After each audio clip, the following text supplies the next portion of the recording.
स्वामींद्र काव्य प्रवाह हा काव्यसंग्रह या काव्यसंग्रहाचे लेखक सौ स्वामी दिलीप जाधव या पुस्तकाचं प्रकाशन सोहळा सन्माननीय पाहुण्यांच्या उपस्थित होतोय। स्वामींद्र काव्य प्रवाह हा काव्यसंग्रह सौ स्वामी दिलीप जाधव यांनी आपल्या लेखणीतून हे पुस्तक लिहिलं गेलं। आजच्या कार्यक्रमाचे सर्वांनी अध्यक्ष माननीय आमदार रणजित सिंहजी मोहिते पाटील यांच्या उपस्थितीत हा प्रकाशन सोहळा सुरू आहे। मुंबई नांदेड आणि हिंगोली इथून आलेले विद्यार्थी मार्गदर्शक शिक्षक आणि स्टेजच्या नावाबाजूला पटकन यायचं।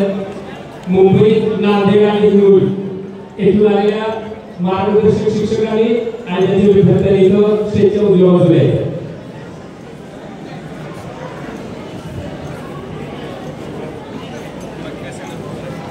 आजच्या या काव्यसंग्रह पुस्तक प्रकाशन सोहळा आणि या सोहळ्याच्या निमित्ताने उपस्थित सर्व मान्यवर मंडळी आपल्या सर्वांचं पुनश्च एकदा मनपूर्वक सहर्ष स्वागत। पाठीमागे जे असलेले सर्व पालकवर्ग विद्यार्थी सर्वांना विनंती आहे की आपण आसनास्थ व्हावं। आपणास विनंती आहे।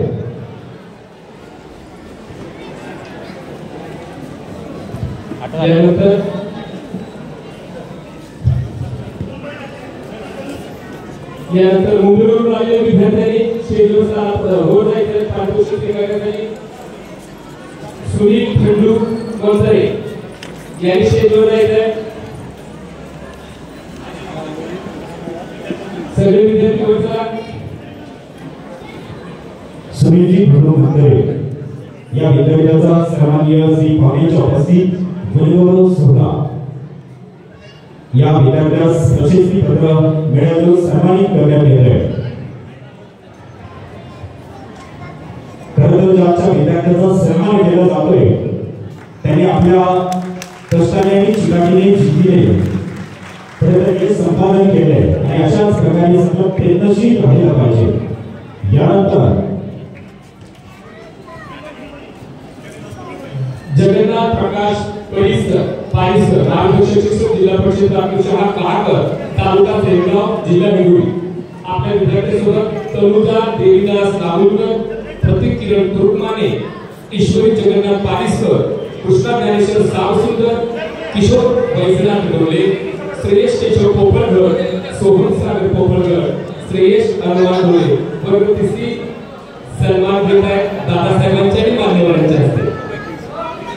त्यानंतर नांदेडवरून आलेले उमरी तालुका उमरी जिल्हा नांदेडवरून आलेले संदीप पेंडरवार मार्गदर्शक शिक्षक जिल्हा परिषद प्राथमिक शाळा उमरी जिल्हा नांदेड यांनी तयार आहे। कळंबोई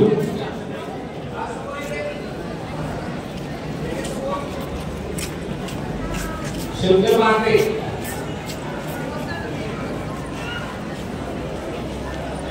नांदेडवरून आलेले विद्यार्थी स्टेजवर जायचंय। संदीप पेंडलवार मार्गदर्शक शिक्षक जिल्हा परिषद प्राथमिक केंद्रीय शाळा उमरी जिल्हा नांदेड।